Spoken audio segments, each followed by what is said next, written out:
following up on yesterday's meeting, a coordination committee can be formed and announced today. What do you have to say? Yes, I'm not able to get you. But Sir, a special parliament session convened by the government. What's your comment? Because said that the agenda on the Bowman reservation, one nation, one election, uniform civil code We, the parliamentarians from all parties in Maharashtra, we are taken aback by the announcement by the central government that special session is being convened from 18th of September to 22nd of September. Now, central government and everyone is aware that Ganeshotsav, that is Ganesh festival, is the biggest festival in the state of Maharashtra. Not only Maharashtra, I would say it is being celebrated all over India. And during this important festival, the convening a special session doesn't go well with our thoughts. I mean, why so much of hurry in that? And without consulting the opposition, without giving any kind of hint to any other party, I mean, if this kind of hurry is being done, I mean, that is not going well with the not only political parties, but even people at large are surprised. So you see there is a conspiracy or they're trying to put some bill in this session which is being announced. See, agenda may be anything. Agenda of the parliament session may be special parliamentary session, maybe any subject. But the timing is of essence. Why are you making it? I mean, never in the history this has happened.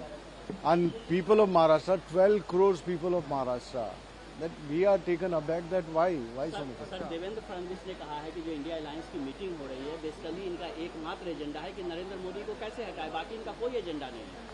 जो agenda है वो agenda political parties तो जरूर opposition है, India alliance एक विकल्प के रूप में आया है, परिवर्तन चाहते हैं लोग और लोग बताएंगे कौन चाहिए और कौन नहीं। तो इसमें पॉलिटिकल पार्टीज के ऊपर इस तरह की बयानबाजी फडणवीस साहब ने करना, ये अपने आप में बहुत कमी दिखाता है कि पूरा उनका जो आत्मविश्वास अभी तक कहते रहे वो ढल गया है और ये उसका बहुत बड़ा उदाहरण है। सर 18 सप्टेंबर पासून देशात न्यूज ऐसी आ रही है कि कमेटी बना दी गई है वन नेशन वन इलेक्शन पर, तो अब कहीं ना कहीं इस दिशा में कदम बढ़ रहा है, इसको कैसे देखते हैं, विपक्ष क्या देखेगा? One nation, one election by whom? Committee being formed by whom? Center. That is what I am saying. That is what we are saying. That whatever your agenda is, I mean, it needs to be discussed. It needs to be taken opinion from the political parties who are there. Opposition is completely left high and dry. They are not aware. All political parties which are there congregated here for India Alliance's meets. Last 2 days, no one was aware. Even Rahul. बता दीजिए एक बार।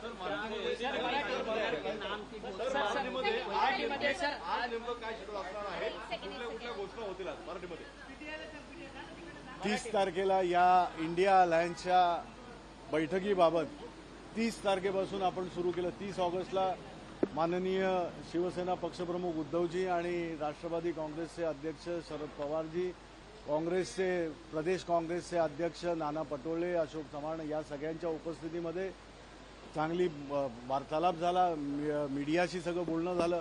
संपूर्ण कार्यक्रम 31 आणि 1चा कसा असेल ते झालं। काल आपण पाहिलं की काल शानदार इथं अनौपचारिक का होईना पण मोठी बैठक या 28 पक्षांची 26 पर्यंत 26 पक्ष बेंगलोरला होते, त्यानंतर 28 पक्ष इथे झाले। त्यामुळे हा वाढता प्रतिसाद बघता काल बैठक झाली। त्यानंतर यजमानपद उद्धवजी आणि शिवसेनेजवळ असल्यामुळे काल त्यांनी एक चांगलं भोजन, रात्रीचं भोजन दिलं आपल्या सगळ्या पक्षांच्या पदाधिकाऱ्यांना, सगळ्या पक्षांच्या प्रमुखांना आणि वातावरण आपण बघताय इथे जोरदार वातावरण आहे, उत्साह आहे, लोकांमध्ये आनंद आहे आणि एक परिवर्तन येत आहे। या देशामध्ये जे लोकांना वाटत होतं असुरक्षितता असेल, बेरोजगारी असेल, महागाई असेल, हे प्रश्न जे भेडसावत होते त्याला कुठेतरी पर्याय या निमित्तानं इंडिया अलायन्सच्या निमित्तानं मिळतंय। यानं कुठेतरी वातावरणामध्ये आपण बघतोय की एक जोर धरलेला आहे आणि हा जोर कायम असाच वाढत जाणार आहे। निवडणुका घ्या, निवडणुका कधी या, महाराष्ट्र काय सगळ्या राज्यांचे लोक मतदार हे उत्सुक आहेत, तयार आहेत की त्यांना विकल्प हवाय, पर्याय हवाय आणि तो पर्याय इंडिया अलायन्सच्या नावाने दिसतोय। अनिल जी होईल का? काँग्रेसकडनं खरगेंचं नाव येते, कुठेतरी नितीश कुमारांनी सुरुवात केली होती बोट बांधायला, त्यामुळे त्यांचे नाव चर्चेमध्ये आहे. काय वाटतंय? कोऑर्डिनेशन कमिटी आहे, त्यानंतर तिथं कन्व्हिनर आहे किंवा अजेंडा आहे, यावर अगदी चांगल्या रीतीने सविस्तर चर्चा आजच्या या अधिवेशनाच्या सगळ्यात महत्त्वाच्या बैठकीमध्ये होणार आहे आणि सगळ्या पक्षांचे नेते आपापले विचार ठेवून त्यावर एकमतानं निर्णय होईल आणि या ज्या गोष्टी माध्यमांद्वारा विचारल्या जात आहेत त्या सगळ्यांची उत्तरं आपल्याला दुपारी मिळतील. अडचण आहे त्यामुळे संयोजक पद जे आहे ते अडचण असल्यामुळे संयोजक पद जे आहे ते आज होऊ शकत नाही, अशा प्रकारची चर्चा आहे. अशा प्रकारच्या वावड्या किंवा अशा प्रकारच्या गोष्टी या समोरून जे आमचा विरोध करतायत त्यांच्यातर्फे पेरण्याचा प्रयत्न होत आहे. अशा प्रकारचं कुठचंही हे नाही आहे. सगळं व्यवस्थित चांगल्या रीतीनं एकमतानं होत आहे. फार प्रत्येक मुद्द्यावर प्रत्येक महत्त्वाच्या विषयावर चांगली सखोल चर्चा होते आणि आपल्याला लवकरच दुपारनंतर हे झालं की आपल्याला सगळं मिळणार. वन नेशन वन इलेक्शन्सवरती सेंटर जे आहे ते कायम आहे आणि त्याच्यावरती आता एक कमिटी देखील तयार करण्यात आलेली आहे.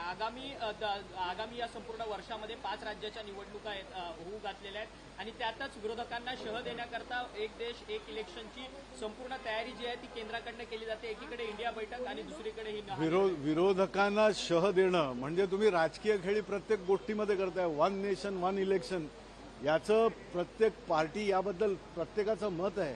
मत विचारात घेतल्याशिवाय किंवा सखोल त्याचा ज्यावेळेला तुम्ही हे करणार विचार करणार त्यावेळेला आपण बऱ्याचशा गोष्टी आहेत कशा रीतीनं या एवढ्या मोठ्या निर्णयाला सामोरं जाणार, कशा रीतीनं हा निर्णय ठेवू शकाल याचं फार महत्त्वाचं चिंतन होणं मंथन होणं हे गरजेचं आहे आणि एकाकी अशा रीतीने टाकणं मला नाही वाटत अशा प्रकारचं हे केंद्र सरकारचं